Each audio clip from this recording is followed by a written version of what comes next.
Welcome to the Zoning Design Review Board meeting for Tuesday, December 13th.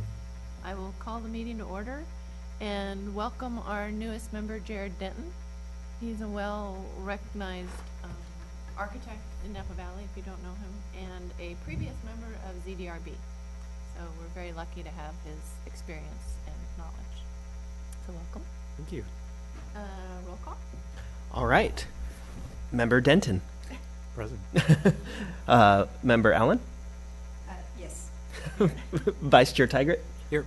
And Chair Cook. Here. Let the record show that Member Laz is absent. Okay. Please rise for the Pledge of Allegiance. Pledge allegiance to the flag of the United States of America and to the republic for which it stands, one nation, under God, indivisible, with liberty and justice for all. Thank you. Did anybody have any items that they needed to change on the agenda? And if not, would somebody like to propose adoption of the agenda? I propose we adopt the agenda. In a second? I'll second. All in favor? Aye. All opposed? Is adopted. The approval of the minutes. Did anybody, with the exception of Jared, review the minutes and find anything that needed changing? No? Okay, a motion to adopt the agenda? And a second? All in favor? Aye. All opposed? Adopted the minutes. No public comment on items not on the agenda? And we can move to public hearing, 16-1023, the master sign plan amendment for the village formerly known as the Whistle Stop Center. Great. So this item should be relatively fresh in everyone's mind. The applicant last month came with a use permit / master sign plan / circulation plan amendment for the Whistle Stop Center, which included the Yountville Brewing Company. Before you this evening now is simply a minor modification to the master sign plan, as that will be the only thing considered. That could not be acted upon last month due to lack of quorum. So on May 10th of 2016, the ZDRB did hold a public hearing and revised the master sign plan for this Whistle Stop, now the Village development. As shown on the slide, that in May 10th, there were 6 signs approved. 3 of them are monuments, and there were also 2 signs advertising the JCB Tasting Salon, and 1 sign advertising Atelier by JCB. What the applicant is proposing now is still to have 6 signs, but it includes minor modifications to the JCB Tasting Salon sign, removing one of the JCB Tasting Salon signs, and adding a small new Atelier sign on a building frontage that right now doesn't have any signs. And I'm going to go more into detail on what those changes are and what spurred them in a little bit. Right now I want to focus on the required square feet.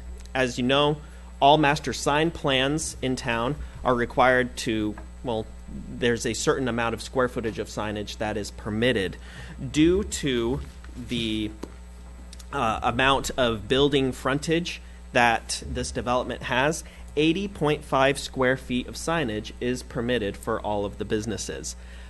As shown on this table, both the May 10th one and the proposed new one are well within the 80.5 square feet permitted, and so town planning staff is of the opinion that it meets that qualification pretty easily while still leaving 20.5 square feet for the north building that currently occupies the overland space that the Yountville Brewing Company was considering. That still has 20.5 square feet of signage, more than enough for one business. So now I want to talk about the individual signs and what the changes are. As you know, this is all already outlined on the staff report. This is simply summarizing them to lead us into the conversation. So first, on May 10th, there was a JCB Tasting Salon sign that was approved facing Mulberry Street. This one the applicant is proposing to simply remove from the plan. It is not incredibly visible from the right-of-way, and as shown in these images here, if you're on Washington Street heading northbound, you can already see, let me pull out the laser pointer, you can already see the signage here on JCB Tasting Salon. So removing this one does make sense in order to avoid sign clutter, and overall there's better uses for that sign square footage than to have a sign there.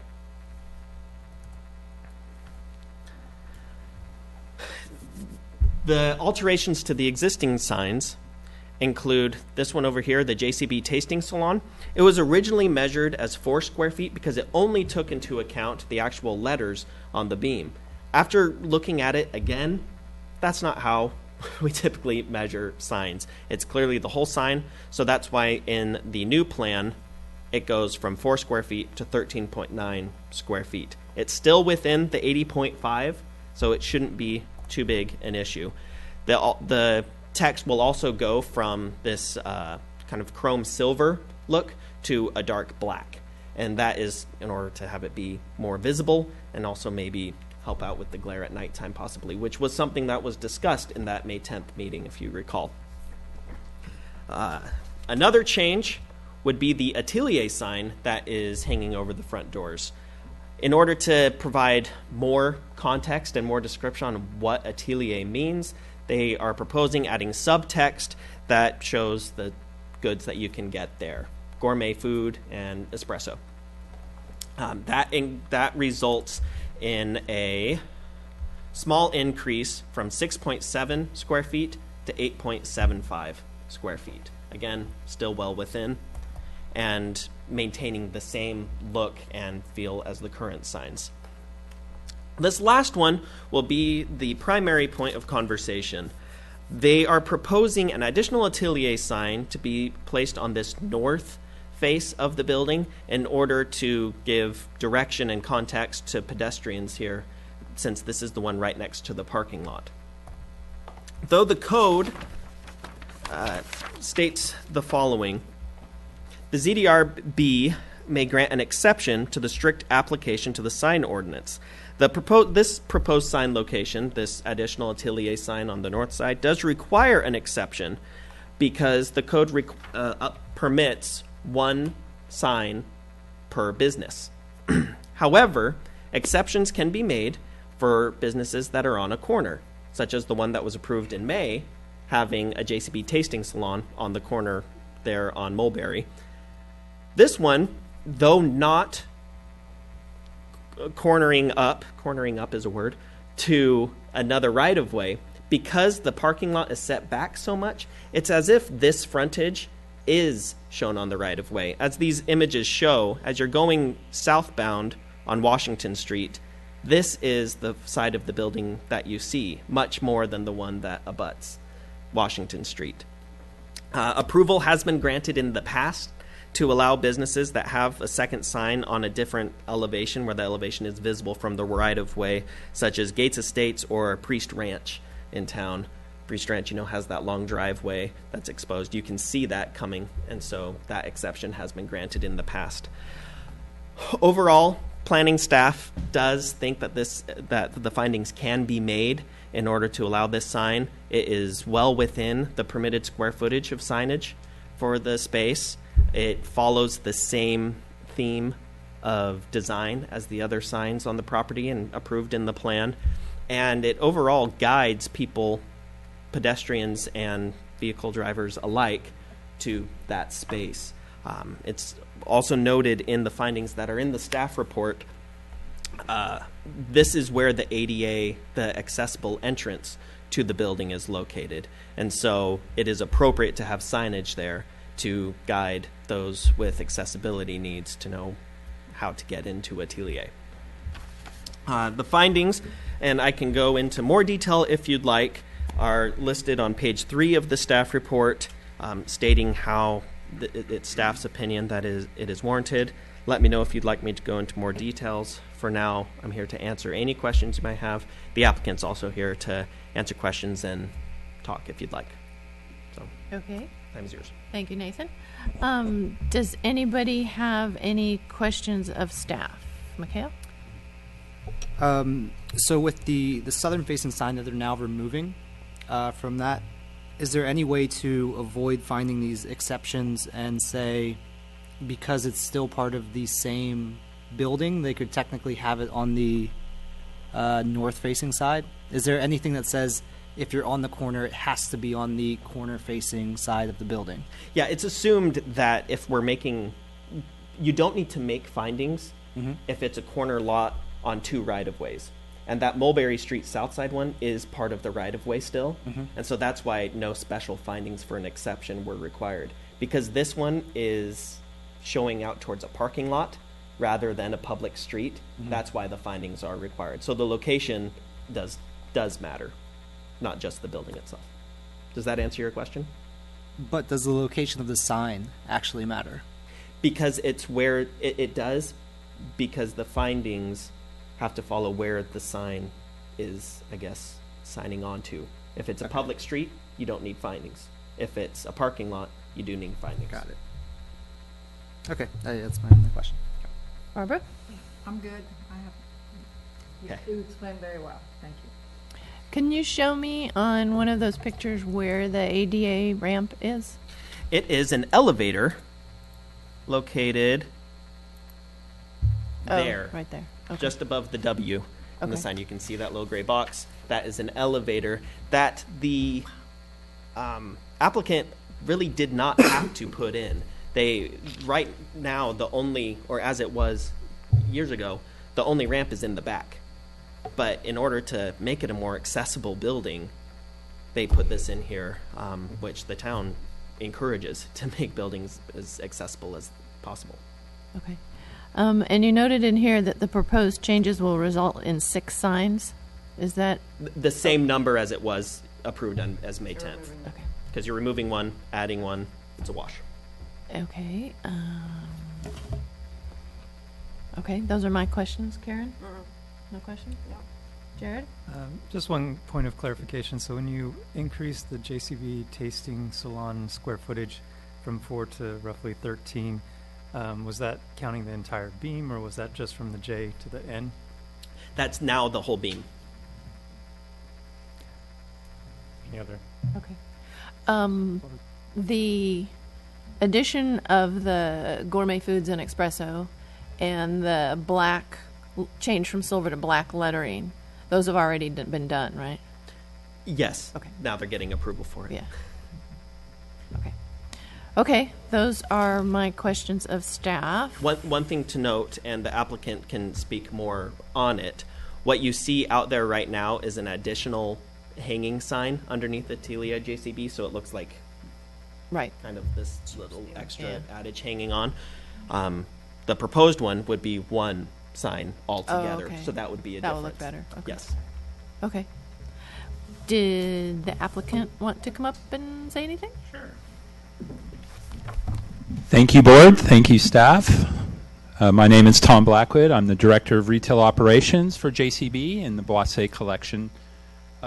Pretty simple request tonight. What we discovered originally with the signage with not so much the black and white that we had talked about with the parking signs and possible glare, but what we found with the silver aluminum lettering on the white background, that it almost blended in and you couldn't see the sign, especially at night and from across the street. So that's why we've requested to put in, it's actually a black inlay. We didn't change the words at all, but it makes the sign pop a little bit. It gives a little more of that black versus white contrast. So that's the request specifically for the JCB Tasting Salon and Atelier by JCB. The other challenge that we have faced is, what is Atelier by JCB? We've had a lot of folks unsure, and so that's why we've requested that the original proposal that we've gone back and forth on was to put Gourmet Boutique and Espresso. Eventually Gourmet Boutique is where we started, but to put the products in there so that people understood that it hopefully was a food location. But there was some feedback that boutique even could be considered more of a clothing store than a food store. So this final proposal is to put in gourmet food and espresso. We are adding an espresso bar to Atelier, which was approved. And so, again, just a simple change with more pop in the lettering in the signage. The last piece is on the parking side. And what we've discovered is a lot of foot traffic comes from that direction. People either parking and walking that way, people going to Overland and coming out and walking that way, or even like the photo showed, walking down Washington Street, you really can't see the frontage sign that face Washington Street. And so it really felt important to us from a business standpoint to have a sign that spoke to Atelier by JCB, that people could see and understand that, that's where Atelier by JCB was. Now, understanding the maximum allowed signage square footage, we were more than willing to sacrifice the approved sign facing Mulberry to swap out for the Atelier by JCB sign. Part of the reason we felt we could do this was we do have a monument sign also at that corner that will list out the tenants in the building. So you still, from the corner, had visibility, which you don't, as you see in these photographs from the parking lot and as you walk south on Washington Street. So pretty, hopefully simple request for us. We do think it's really important, though. I can tell you, from a business standpoint, Atelier could really use this signage to help direct more traffic to Atelier by JCB. Though both locations are doing great, it's just something we've noticed from day one. And if you remember originally, when we met back in May of 2016, we did ask for this variance in this request. And it was denied primarily because you wanted to see what was going to happen with the Overland space and how much signage would we have left. And so so as we've come to you with our recent proposal, and I know we're doing some more work, and we hope to be back in front of you or the town council here soon. The amount of signs allotted and giving up one sign for the other sign, we have, I think what is apparent is plenty of signage for what we hope will someday become the Yountville Brewing Company sign. And that's that 20 square footage still left. So any questions? Okay, thank you, Tom. Jared, any questions? Karen? I did have one question in regards to the sign that you're proposing to put on the side, and you have it as aluminum panel with black vinyl, and then the one that you wanted to remove is the aluminum as well, but it was the white lettering. Will you foresee there being another issue with the aluminum, I guess? No, the original proposal was the aluminum, just like the signs that are facing Washington. And so not only are we requesting to put in the black inlay, but this new sign for Atelier would also be the same type of lettering with the black inlay. So they would look exactly the same from a stylistic standpoint, just the location. That's it? Yep. Okay, I don't have any questions. Barbara? I'm good. No Mikhail? questions. Thank you. Okay, thank you. We don't have any public, so we will go over that portion for comments and open up the discussion as to how we feel about this. Mikhail, you want to start off? I am in favor of this change. I think we're removing a sign that has little value. I think we find more value of having that sign closer to an ADA accessible access point. I look now in that picture, and if there was someone that needed ADA access and they were coming from, say, Overland or somewhere over there, or if they were on the sidewalk and they see that's where Atelier is, they would then have to, I mean, it seems like the closest entrance would be all the way back around the shrubs to the actual, through the parking lot, and then to that, the elevator. So for just a sheer ADA access point, I think it makes sense, and I don't think it's intrusive or disruptive to have that sign there. I think it's not an eyesore. It's not something we should be concerned about really drawing attention in a negative way. Okay, good, thank you. Barbara? Yeah, I am in agreement with the applicants, is changing the sign from one location to the other because it makes more sense and it's more business friendly since people park there. So I agree with it. Okay. Karen? Yeah, I think it's totally fine. It's within the standards, and if it helps their business, I think it's positive. Okay. Jared? I agree as well. I would note that you may want to consider the height location, because for me the strongest point was just the fact that the street curves, and to get some visual connection there is important over some of the railings and stuff as people walk by. So full support. Okay, good point. I am a little bothered by granting an exception, but since we've already done this a lot in town, and that's part of the problem of creating precedents, is that then they are no longer precedents, they're just repeated. But for all the reasons everybody mentioned, I agree that it makes sense to allow it. So, would somebody like to make a motion? I motion we approve the applicant's request as proposed, presented to us. In a second? Second. All in favor? Aye. Anyone opposed? Okay, there you go. Thank you very much. Thank you, Tom. Thanks. All right. Bye, everybody.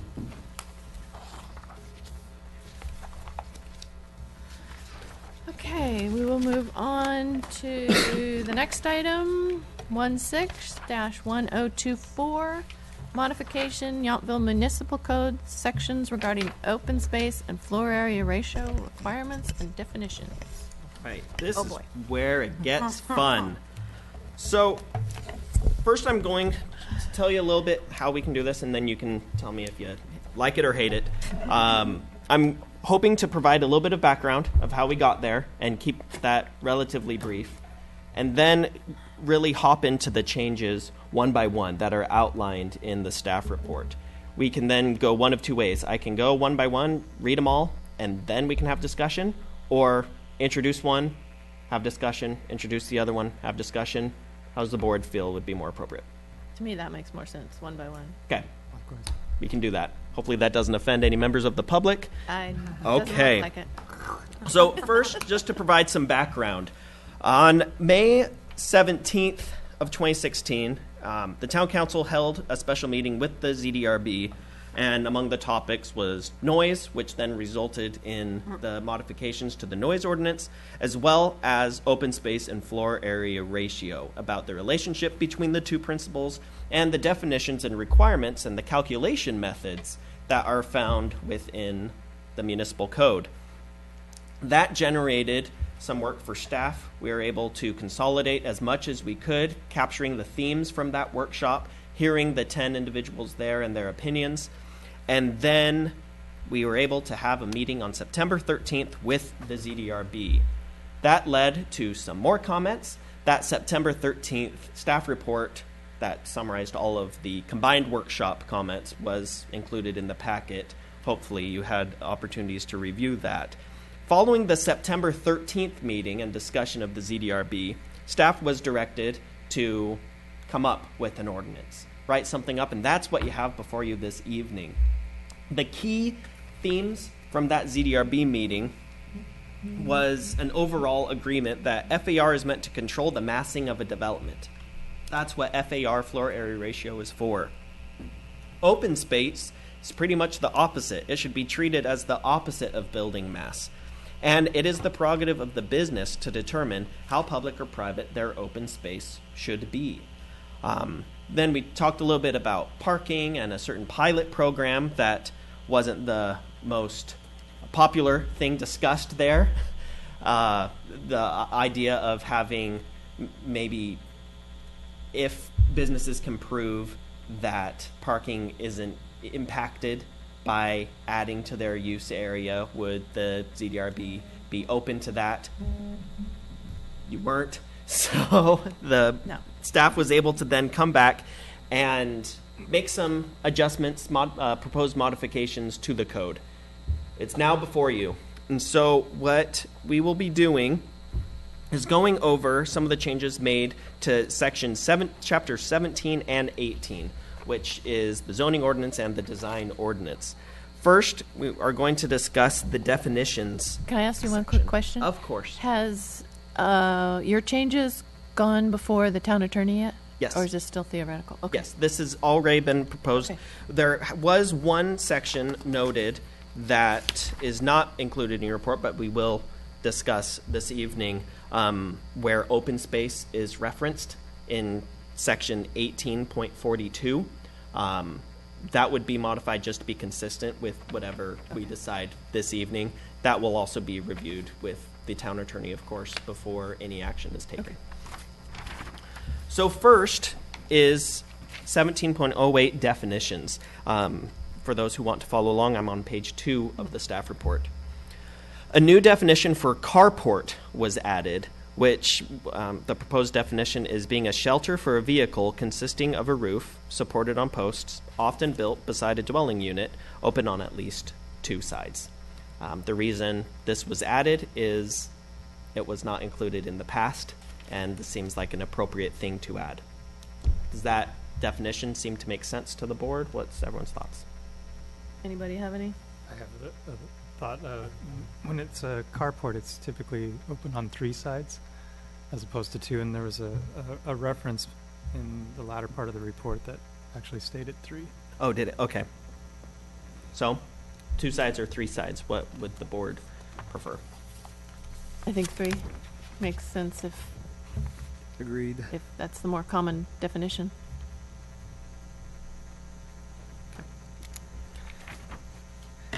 Second thing added was there were detailed exemptions of floor area ratio, all within the definition section. Because later on we're proposing to create new section 17.10 that's all about floor area ratio, in order to simplify things, that would be more appropriate in that section to talk about the exemptions of what isn't calculated rather than have it in the definition section. That makes Agree? sense? Yeah. Okay. Let me know if I need to go at a faster or slower pace. So also was removed the designation between commercial floor area and residential floor area, as separate definitions were redundant and they were substantially the same. All of the things that were covered in both of those definitions are now addressed in section 1710, floor area ratio, and floor area is floor area. Agree. Okay. There was more detail added to the definition usable open space. That included a potential uses as recreation or commercial use with a town council approved use permit. Before, the use permit requirement wasn't in there, but now if a use area, usable open space is included, we wanted to make sure that parking standards tied to use areas are also tied to outdoor open space, which seemed to be a theme of the meeting. Okay. And the last definition added was for use area, which is to be tied to a use permit, and it will be a complete separate measurement from floor area. You'll have FAR on one side, you'll have use area on the other. They will not be the same measurement. My comment on that one is the code changed back in 2009, and so it seems like this is catching up to that. So that's good. Good. Right on time. Okay. Now, the new section, 1710, floor area ratio. This section outlines the purpose, the calculation method, and all the exemptions to floor area ratio. Is there a reason this was not online under municipal code today? Yeah, because it doesn't exist. Oh, But 1710 this ordinance does is not exist? creating section Oh, 1710. Okay. The A whole prior, new section. Okay. all of the prior Whole new floor section, area yeah. ratio requirements were all within the definition. Oh, yeah, no. So No, this makes a lot more sense. this was, Okay. I the missed purpose that. of this was to simplify Yep. as well as Yep, to yep, yep. clarify. So this whole thing is new. Okay. So are there any comments on the new section of 1710? I can read that word for word if you No. are interested, as interesting as municipal code is.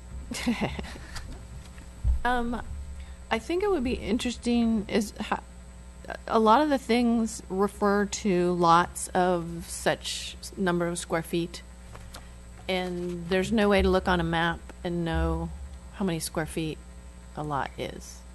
Is there some way you could find out online, or where do you go to find out? Those tools are available. There are county assessor maps. Yeah, but I mean, just for somebody, does this apply to anything in town, nothing in town, 3 lots in town, you know? Yeah, there's several resources available where you can click on any parcel and you can find the acreage or the square footage, however you want to view that data. Okay. On pretty much every lot in town. Okay. You can Is there find that any data. way to link that from the town's website? Yes, Okay, I will make a note of that, okay, or we can do it. thanks. I typically go to Napa County GIS maps and look at a parcel report. okay. And you can get, usually it's in acreage, but you can convert that. And do you have to have a specific address? No. Oh, Oh, okay. You can either type in an APN number or you can type in an address. Or Google Maps style, zoom into Yountville and click on a parcel you're interested in. Any of those 3 methods work. Really? Okay. Thank you. I do have one comment on this one. So the floor area ratios, it says to center line of exterior wall. When did that change? It used to be you can either go outside or inside. It's the typical. I understand the benefit when it comes to multifamily housing, why you would want a center line, but for a single family residence, that seems difficult. Prior to the change, FAR was measured to exterior wall, and we felt like that disadvantaged higher quality construction where the walls were thicker, and so it was changed to center line of building. It can be difficult to calculate because you're not using a But the actual mass of the building is the outside wall. correct. Shouldn't it be the outside wall? The outside of the measurement? Well, so the The outside center wall line? measurement encourages thin construction. Well, I mean, aren't there building standards and codes? Yes, but there are all sorts of building types where the wall width can vary, and that changes things like the sash for the window, the depth. It leads to what we thought was higher quality construction. So we didn't want that higher quality construction being penalized as to total floor area ratio. Yeah, I understand what you're saying, and I agree, because it also adds insulation. You use less energy to heat and cool a house if you have a thicker wall. We haven't really received much feedback that it is difficult to calculate, although I can understand that perspective. So, Because in the past, many years ago, it was towards the inside face, and if you really press on that, I guess that's the definition on Chapter 1 of the building code, but nobody follows that criteria. So I support the having the ability to propose a 10-inch wall. I agree that's a higher quality. I love seeing recessed windows and having the shadow lines and stuff. So for all of those reasons, I'm not advocating to go to the exterior by any means, but just was a question. okay. On this note, I did want to just touch upon garages and carports, and both of those are exempt from FAR in certain circumstances, and mainly when they're on the rear half of a parcel. And I just wanted to provide some of the reasoning for the definition of a carport being an open structure that could be enclosed on 2 sides. And that is because if both a garage, which is enclosed on 4 sides, and a carport can both be exempt from FAR, this wouldn't penalize a situation where let's say the back wall of a garage was built out, but it was still substantially open, and it still served the purpose of parking one vehicle if it meets all the other conditions. So I just wanted to make sure that that's out there so that you understood why it was proposed as 2 sides, although it certainly is very common for carports to be required to be open on 3 sides. Okay, anybody have any questions? Okay. Okay, Okay. keep going. So that was the bulk of it, that new section, 1710 floor area ratio. Okay, In 1788, for requirements of land use type, it removes all of the parking requirements for commercial from being tied from floor area, are now going to be tied to use area, which, as we discussed earlier, is determined by the approved use permit. that was the main bulk of That that was whole huge. conversation. Yeah. It can be summed up in one sentence. Comfortable with that one sentence? Okay. As you, What- in what the about- code, So- it's a lot more than one sentence, but it Yeah, yeah. takes all the Yeah. individual retail parking standard, use area, restaurant use area, this use area. Yeah, I had just one question on that one. In reading through all of the various standards, it's towards the bottom on, it says, in reference to the wine tasting bar nightclubs, that it's based off of the occupancy number. And that varies from all the rest where they're based off of square footage. And I think that just from the architectural side of things, when you base an occupancy number, it's off of the use, of course, whether it's a B or assembly or a mercantile space. And so depending on the size, if we got to a large enough size, you could be either dividing, say if you had 1,000 square feet, you could be dividing by 100 if it was a B occupancy, 15 if it was a A2 occupancy, and 30 if it was a M, which is likely not the case. But Right. what I'm saying is it's a variation that I don't see in most other requirements here. Yeah. One of this is, wine tasting bars and nightclubs are tricky because it has uses that are similar to restaurants, which we typically tie to seats, Right. but it could very well have plenty of people not sitting down. You could have one of these areas with 0 seats. But so this is why we did occupancy rather than seats or square footage, because the square footage is very retail standard, doesn't typically have people staying as long. In retail things, you aren't staying for multiple hours unless it's Black Friday. Whereas for wine tasting bar, and nightclub, you're staying about as long or longer as you would in a restaurant. So this, I imagine, this is the current standard. This one hasn't been changed. We're welcome to discuss it. We didn't modify it because we understood that was kind of the spirit behind the decision. But it's definitely worth conversation. Maybe something to consider would be actually plugging in what an occupancy factor would be, so that you wouldn't have someone that works the occupancy numbers to their advantage. Yeah, I get what you're saying on that. Like for a suggestion would be the 15, Yeah. which would be typical That's what's for. intended yeah. for this, the 115. In other words, you're trying to prevent the 100 divide by 100 Mhm. scenario. And the idea was on these uses, bars, nightclubs, and lounges, we anticipate a higher use and a higher parking standard, so that's the reason for this more, really not traditional standard. I would say, with the exception of Ponchas, we don't have any bars, so it hasn't been a standard we've even really had to apply thus far. so wine tasting rooms are different than wine tasting Mhm. bars. Okay. Yeah, the And wine that's tasting. differentiated by the amount of the pour. A wine tasting room is 2 ounces maximum versus being able to order a glass of wine. Oh, sure, okay. Okay, that makes sense. Any other comments about that parking section? Okay.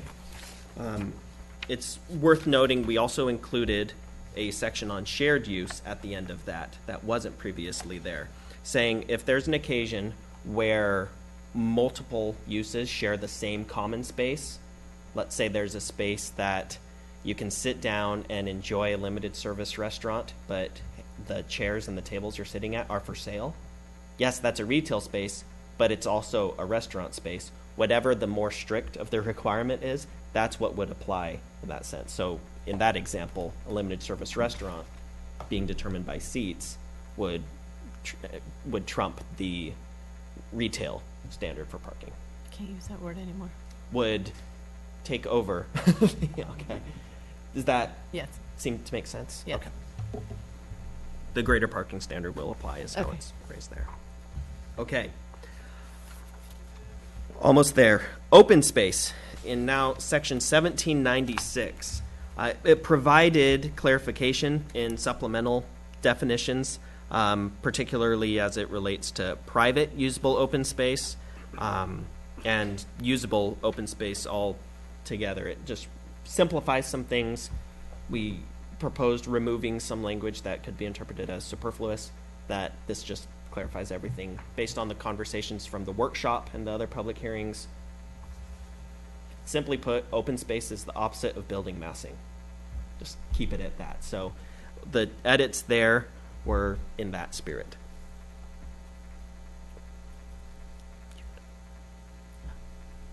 One notable thing in the usable open space definition, I'm going to read that to you. It says, it means land accessible physically or visually and available to persons for whom the space is intended. Open space areas are visually accessible if they are capable of being viewed from the public right-of-way and or from vantage points within the site without requiring entry to a building. Staff wanted to bring up to the board whether that makes sense or not. One of the themes from the last meeting was open space is, it's open space, and it's really the owner's prerogative whether they want to make that public or not, whether they want to put up a gate or not, whether they really want to screen it or not, as long as that screen meets the design standards. So as it's written here, the open space area must be visually accessible, and it must be accessible physically without having to enter into a building first. Should that be removed or not? Well, it doesn't say anything about being physically, the second sentence. Yeah, the first one says physically Physically. and or visually accessible. And the second sentence at the end, after the and or, says from vantage points within the site without requiring entry into a building. But it still talks about visually accessible. Yes. So one of the examples would be masonry. You can't enter that courtyard unless you enter in through the building Oh, first. sure. Under this standard, that wouldn't be permitted. Is that something we still want to require, or is that something that we could remove? Why wouldn't it be permitted? Yeah. Because under this, it says it requires entry into the building in order to be considered usable open space. But it says it's physically and or visually. It doesn't say, I don't read it saying you have to be able to physically access it. I guess part of the point is it's a little confusing, this language, and is it necessary to state anything more than the first sentence and then to keep the last sentence for areas that really don't qualify? The idea is that if it's not built, it's open space. Does this add something beneficial and provide more clarity or not? We think it does not. I think it adds confusion. It's confusing. Everybody kind of agrees? Yes. That second Or would be sentence? comfortable removing that? The second sentence? And could you read it back as it? Yes. So the new definition would read, usable open space means land accessible physically and or visually and available to persons for whose the use is intended. Proposed and existing street right-of-ways, lands dedicated to public facilities, public and private surface easements, accessory buildings, open parking areas, driveways and other access ways, and land area utilized for garbage and refuse disposal or other maintenance service are excluded. That cuts down that definition probably by about half. Sounds fine to me. Yeah, I think it makes sense. Do you guys? Yep. Okay. Okay. The other thing included in there was removing the requirement for usable open space, usable common open space to have no obstructions and to not be fenced in or screened, which was a theme from last time. If someone wants to gate their courtyard, it's within their right to do so, both whether it's commercial or a residence. Everyone's comfortable Agreed. with that sentiment? So are we places like Jessup that we've discussed that has a courtyard, and it's supposed to be made available to the public and not gated. So this is changing the rule for everybody right now, not just when they come up again or anything. Okay. Okay. All the existing rules for all the existing Well, someone like businesses. Jessup, Yeah. their designs have already been approved. Well, yeah. So it would be from here on out.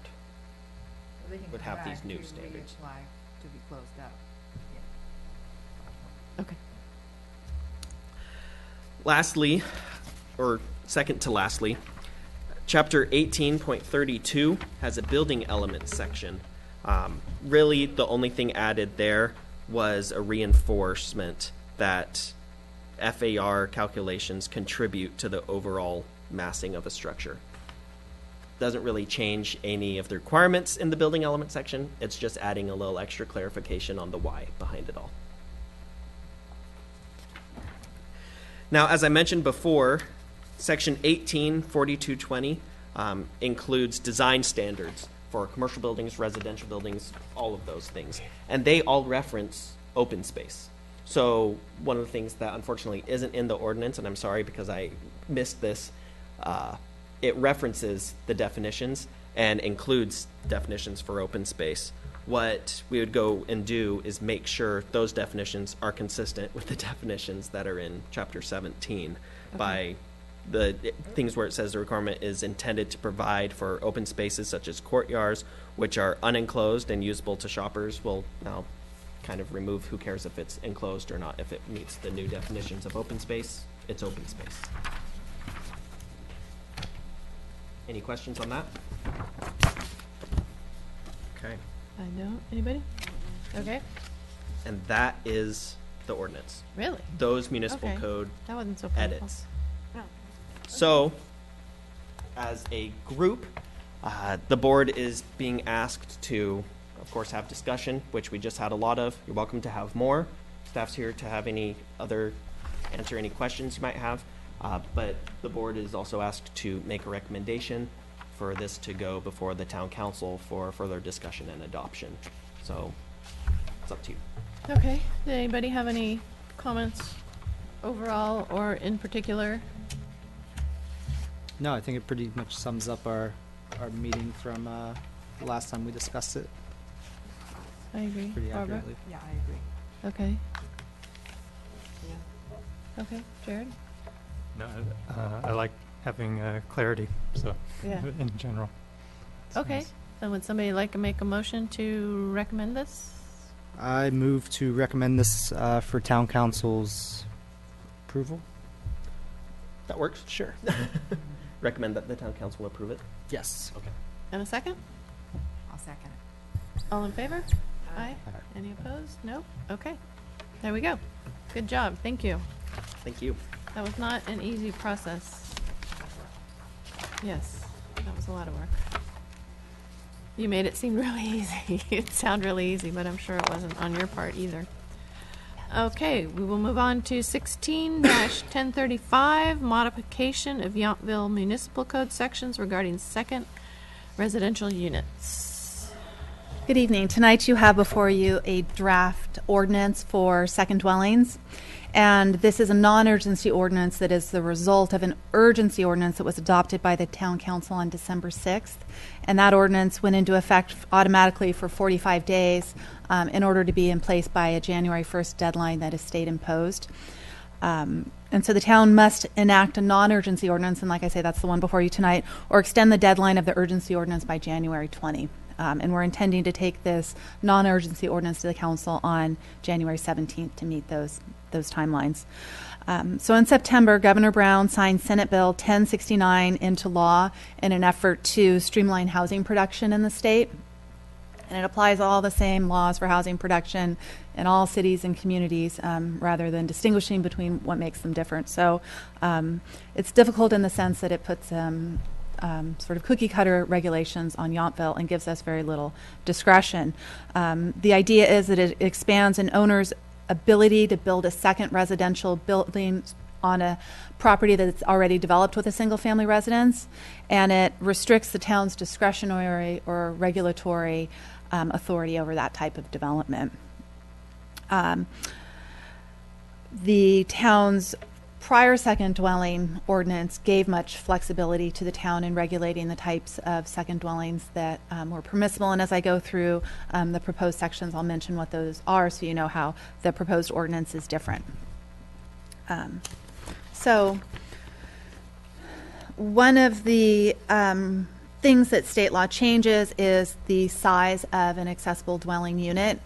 And an accessible dwelling unit may be attached to an existing dwelling. It may be carved out of an existing dwelling, or it may be detached, but on the same lot as a single-family dwelling. And the new state requirements state that an attached second dwelling can be 50% of the size of the main dwelling, or up to 1,200 square feet. And a detached unit can be up to 1,200 square feet.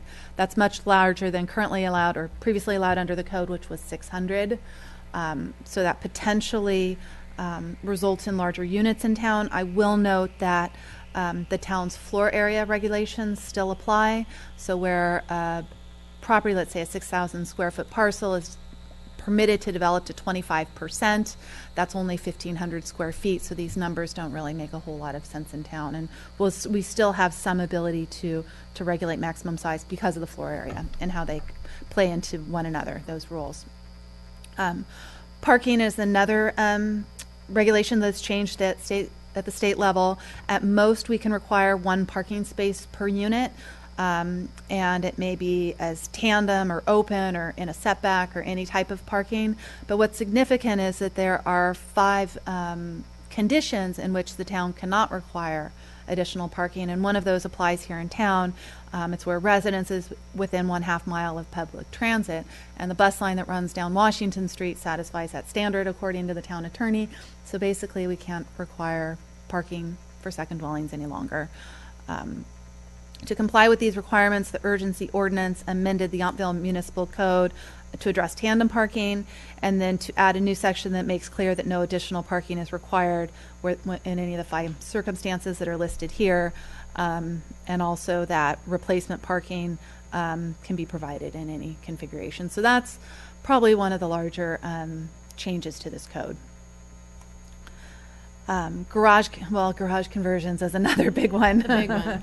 So the state law provides that we cannot require setbacks for garage conversions. So an existing garage could be converted to a second dwelling. It would not need to meet the greater setbacks that our previous code had, which would have been 20 feet for a detached garage. Now it can be just up to 5 feet. And additionally, that a second dwelling over a garage doesn't have to meet those standards either. So it could allow for more dense development in town, and obviously 2-story height structures closer to property lines for living space than currently allowed. But we are stripped of the ability to regulate that. So that's part of the ordinance before you. When it comes to setbacks, not FAR, they still would need to meet the FAR requirements.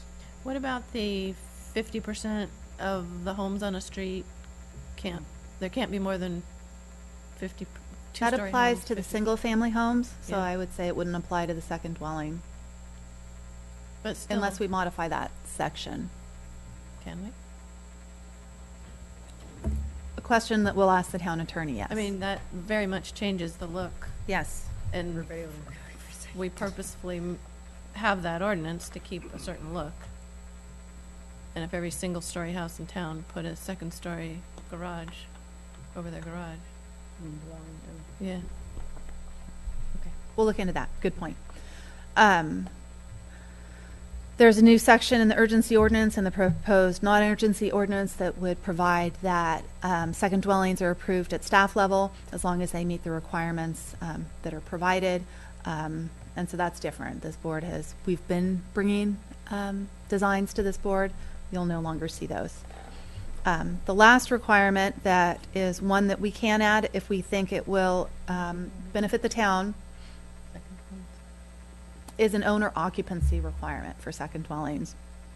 And we could provide that all lots containing these second dwellings must be owner occupied, and that the owner must sign a notice of occupancy restriction that's recorded with the Napa County Recorder's Office prior to the issuance of a building permit.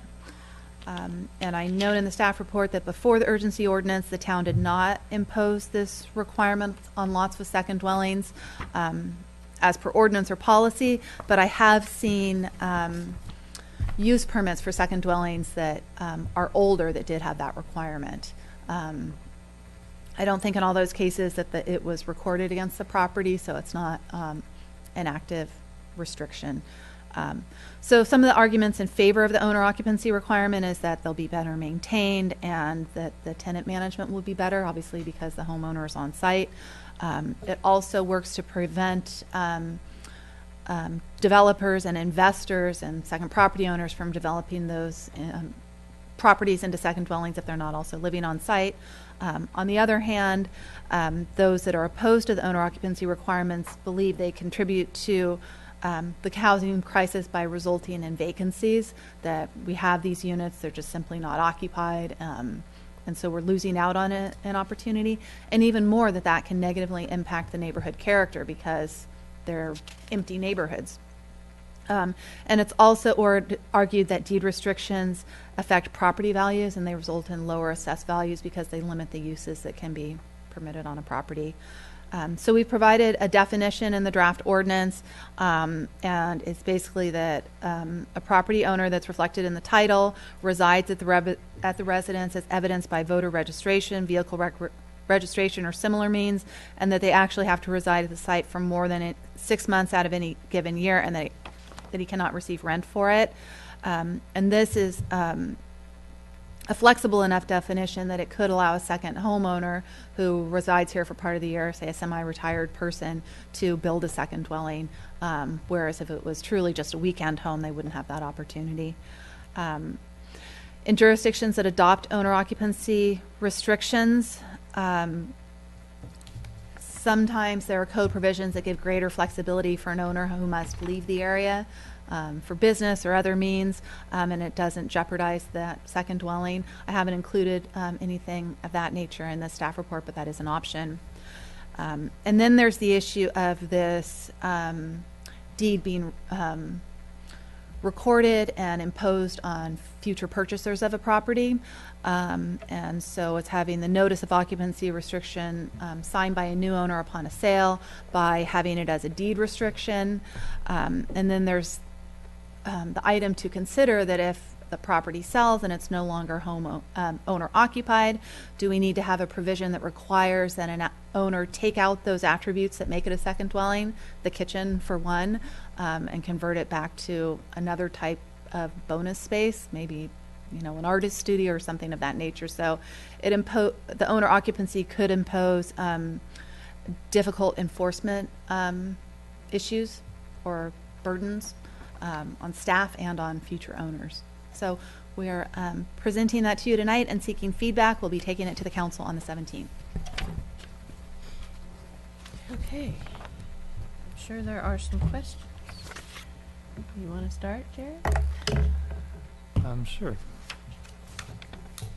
I think maybe the first question or observation is the setbacks. When you're able to have 5 feet and have a 2-story, I know that there's been cases that's been an issue in the town, primarily due to visibility into the adjacent neighbor's property. Did seem to have some language in here to propose like obscure windows or something like that. So that was good. Typically if we go through the process of a garage conversion, is the same threshold of 50% of the value is considered a substantial improvement, where footings and foundations and everything would have to be analyzed and brought completely up to code. I would assume Yes. that's the case. There's even a provision in the ordinance noting that it has to comply with California buildings, the California Building Code. So in general, when I read through here, there's a lot of questions, but I don't know how many properties could actually be impacted with the floor area ratio that you pointed out. So Well, I would say that Has there been an most assessment? properties in town develop to their maximum floor area ratio, so you would presume that that leaves little opportunity. In most cases, garages are exempt from FAR, so it's a 400 square foot exemption. To convert that to a second dwelling, there's up to a 300 square foot exemption. So the numbers aren't exactly perfect, but that little bit of wiggle room might provide enough room to develop a lot that otherwise seems built out.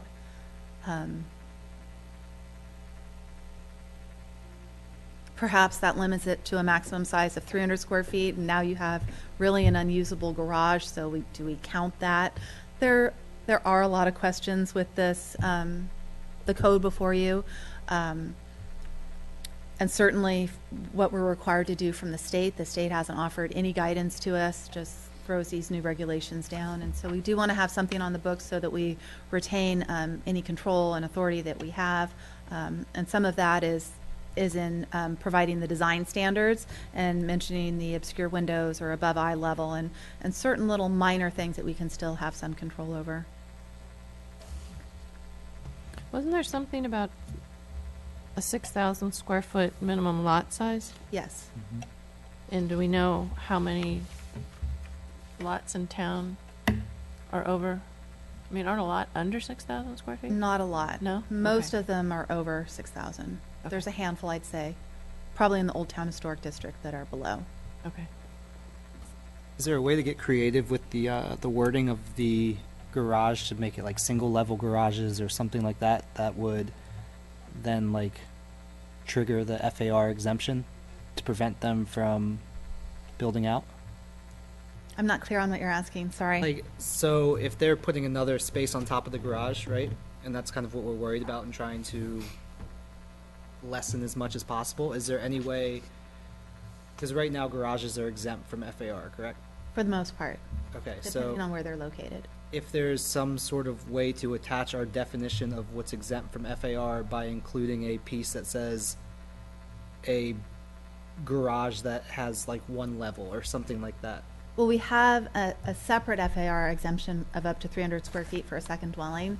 So that could be, and garages are generally about 400 square feet, so the bottom would be exempt by 400, and then they could put a 300 square foot on top and not have any impact on FAR. It may be that we want to look at that exemption for second dwellings. That would make it more difficult to do the conversion, and maybe prohibit it in most cases. I will say that when we took the urgency ordinance to council, there was a member of the public that stood up and thought that this ordinance was great, that it gave flexibility. And so there is that sentiment out there, even though you may not think so. Well, and yeah, I don't want to make it sound like I'm completely against this. I mean, it was passed in the state of California for a reason. Although Yountville may not be the ideal scenario for it, it is still a benefit in great part to have more housing available where it's readily not. But I'm just trying to get creative on ways Yeah. we can. I think it's a pretty urban solution to what they call the housing crisis, and doesn't take into consideration what makes Yountville unique. And, you know, in Old Town, it's the step back nature of second stories, where you have 5 foot for the first floor and 8 feet for the second floor, and ensuring it's 20 feet from the rear so that your neighbors can enjoy their backyards. One thing that I think is just so unknown with the ordinance is it talks about garage conversions. Well, what about a project that comes before you for a detached garage in the rear of the parcel, and it gets constructed, and a year later they come back for a conversion? What establishes an existing garage? Are we talking about garages that aren't even built yet? Yeah. That people can build this flexibility into the development. That is almost giving them an unfair advantage, Absolutely. considering the regulations everyone else has been held to in this town. Sandra, when you say garage conversion, do they not have to comply with this setback, I guess? Even the old garage is only 5 feet from the fence. When they want to convert, do you ask them to bring it back to 8 feet? No, so they can cannot. leave the garage in that location. If it's 5 feet, that That would Is unfairly acceptable. impact the neighbor. What's more too is that upon a garage conversion, you're not required, you can offer replacement housing, parking as just surface level parking, perhaps on a driveway, which will impact the aesthetic of neighborhoods, and not act as a real deterrent to the conversion of a garage. Anyway, fun ordinance, huh? To follow up on Mikhail's comments, if the purpose is to create more affordable housing, which is a genuine need, then shouldn't the ADUs be required to be rented for longer than 30 days? Can we build that in? It is. That's part of the our proposed ordinance. I mean, like minimum of 6 months. I mean, if you're making it just 30 days, that's what we currently have, and they're used all for vacation rentals. But if the idea is to find more places for people to live, to work in the area, can we make it? Perhaps, yes. I'll check with the town attorney on that. A minimum to 6 months. Or So that would 90 actually be Possibly 90 working days. people or You think like interns that come to the valley for harvest and things like that may only be here for 3 months? 6 months might be a Too little, long? little Yeah. tough. Yeah. Okay. Okay, 3 months. Something longer than the current, Yeah. where things flip all the time, even though it's not really supposed to make it so that it's not for vacation rentals, that it's actually for employees for the purpose it was intended to. Right, because plenty of people come to town and stay for a month. Yeah. Right. Or they rent it out once a week every 30 days. How about the existing second units in Washington Park? I know a lot of them are rented. Is that currently allowed? What is- Washington Square. Washington. Yeah. Yeah, Washington Square. Yeah, where they have them built over the garages. So are Yeah. those? Yountville Square. Yountville Yountville Square, Square, that's what it sorry. is. So yeah. those are all legal second dwellings. So they can rent it out Uh-huh. right now. So would that impact them if you restrict owner occupancy on the second unit? I haven't thought through that. If those are existing units that weren't held to this requirement. I would say that this applies to new second dwellings. Okay. So, yeah.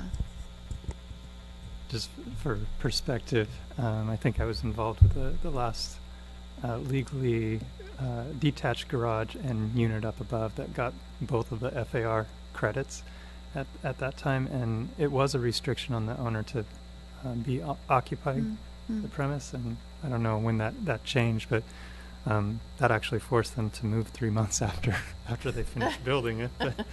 But so I guess from perspective, this was part of the code up until maybe 2003, Okay.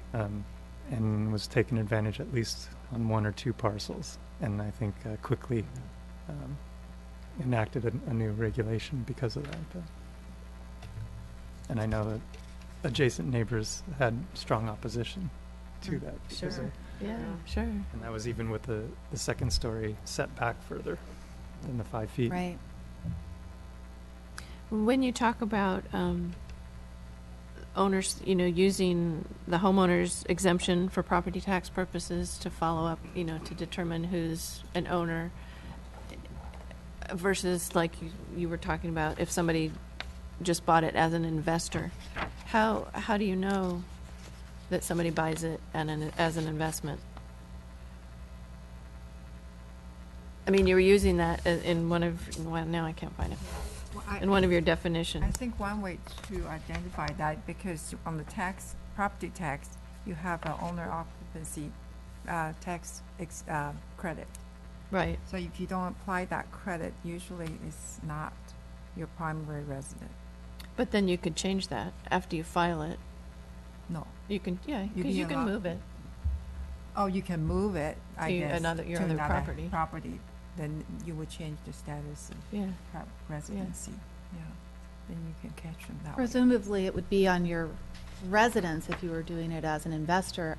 And Barbara, I don't know, could you claim that exemption for 2 properties No. at once? Just one. You No. can't, so yeah.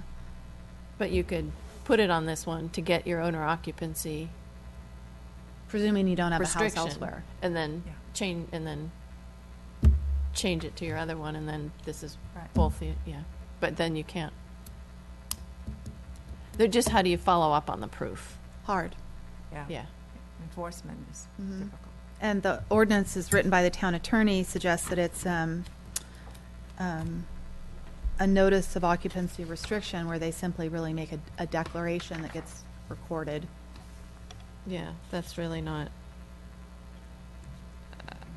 I don't know what else you can do. Can you do anything else? Yes, you can make it a deed restriction. And then if it's a deed restriction, then it would stay with the property when it was sold?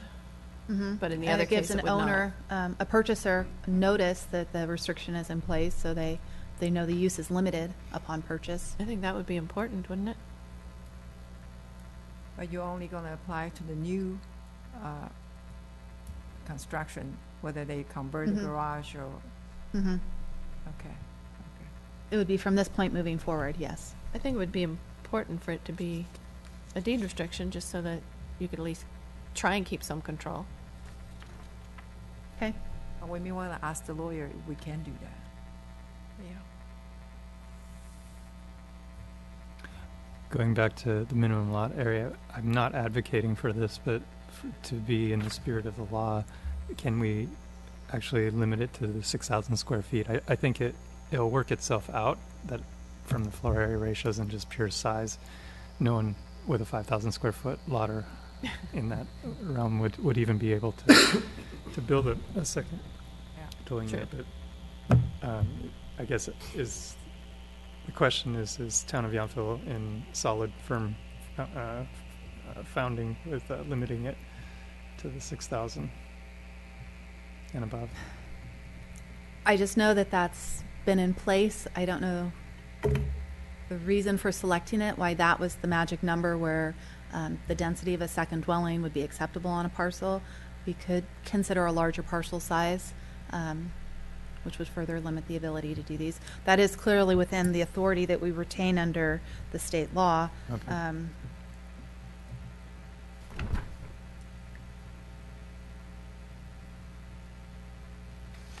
So, Great.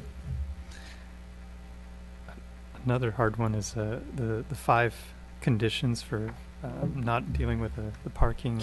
And item number E in particular is Yeah.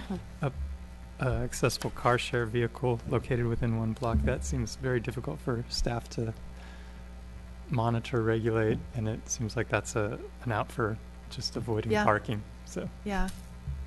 Yeah, completely. Completely. Is there any pushback from municipalities? Yes. Legal? Much pushback. I mean, legal challenges to this?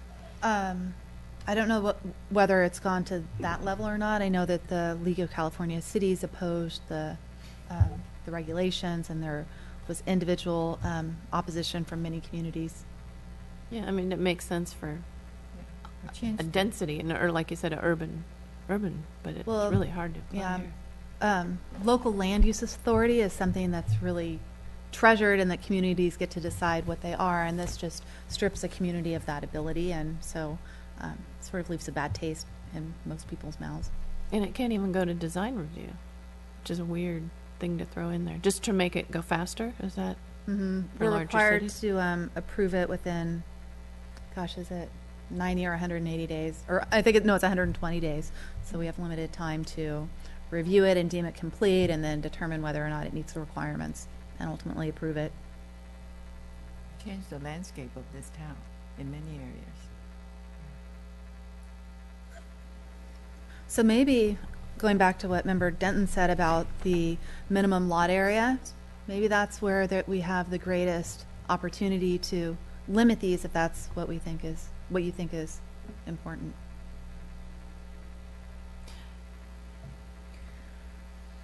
it's hard to argue against affordable housing, yeah.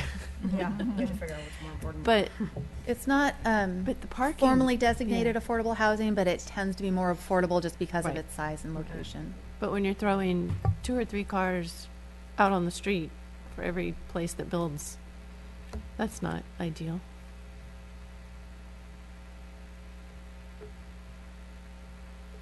Okay, so what do you want us to do? Well, I've taken all of the comments that you've made, and I'll look into those from a legal perspective, so I can at least include those comments to the town council. I guess the idea of owner occupancy, because that goes above what we're required to do at the state level, and maybe some of the other opportunities you have to gain greater control if you think it's necessary. Like the minimal lot size. Mm-hmm. Or coming up with some different design standards that could make it more difficult, although I don't really think there's a lot of opportunity there. Well, the 50% two-story would be sort of a design restriction, Yeah, right? yeah. If that's applicable, then that limits some of the problems. One separate note is item N on what page? Talking about bathrooms. It's saying that it should have a bathroom, toilet, sink, tub. It has a kitchen. Another requirement for, I believe, the second dwelling units is you don't have to have a washer and dryer, but you need to have the hookups for those. Uh-huh. I may note that. Yeah, we've always required that in town, right? At least the hookups. Mm-hmm. Makes sense. Yeah. Yeah. Okay. Do you want the hookup or the actual? No, I Units. think it was just the hookups that Okay. are required. It's not Okay. physically putting in a washer and dryer. Good. Should it clarify whether it be indoor or outdoor? Because there's actually Yeah. outdoor washer dryer units, and I personally wouldn't want that. We have one in Europe, and honestly, I wouldn't want that anywhere close to my house. No. I don't think That'd be that's to quite code, loud. but we can clarify. Okay. Yeah, please do. Yeah, if there's a way to. Indoors. Let's not do that. Okay. And so, how do people feel about the owner occupancy rule? That the owner needs to occupy one of the units? Are you guys okay with that restriction? So I might need some clarity on this. Sorry. The owner would have to occupy one, and they would be able to rent the other if they do occupy. Yes. But if they don't occupy, they can't rent any of them. They can't create it. They can't create it. Okay. So you cannot rent both of them. You can rent Mhm. one of them. As Yes. owner occupied. Yes. Okay. Well, hold on. This applies to second dwellings created from January 1st onward, and it would apply to a parcel with a single-family dwelling, so it doesn't have that second dwelling. The owner occupancy requirement, if they can't prove they're living there, they couldn't get a building permit to construct it. I see. So that won't apply to existing second dwellings. Okay. Okay, so it's like if someone has a house they're renting out now, it's a single person dwelling. They're not allowed to build that second unit to just rent out and double there. Right. Okay, Right. They move back in. Yeah, got it. it makes sense. Mhm. Yeah. We want that to be a part of it. Yeah. Okay. And the deed restriction, that it goes on the deed? That this is what they're buying, so that they Yeah, know? I think that would be fair. Yeah, yeah. Can I ask staff, when did the policy change? I don't know when it changed. I thought it was being included as conditions of approval, since we don't have a code section. Since you gave me this 2003 date, I'm going to go try to research it. Roughly. So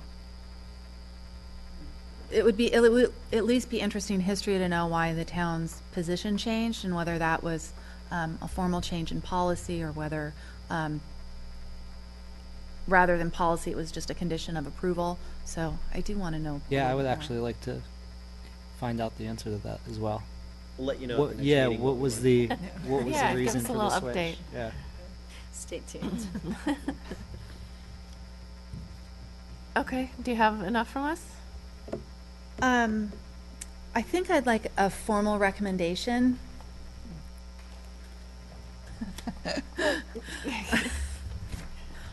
Although the look I'm getting, what I want Okay. to know is based on all the random comments that we've received, whether there's some consensus on from the board. That's what's helpful to the council. Is there a way to, sorry. Is there a way to, we're going back to the parking situation, to tie it in if they are renting to someone not on the actual ownership of the house, that they have to provide parking as like a rental requirement? No, that would go against the spirit of the state's second dwelling law, where we can't require the space. Even if it's done as a rental? I'm just trying to figure out a way. Okay. Sorry. Yeah, I think we've lost that battle. I would suggest, though, that you make a motion to recommend that the town council adopt a non-urgency ordinance, and these are suggestions, that you impose the owner occupancy requirement, you consider doing that by deed restriction, staff investigate whether we can require the two-story limitation for 50% for garage conversions, or not even garage conversions, but just in general, to consider the 90-day minimum occupancy, to require it for larger lot sizes than 6,000 and include indoor washer dryer hookups. So it's basically as presented with some additional stuff because you think it's important. I missed one. What was after the lot size?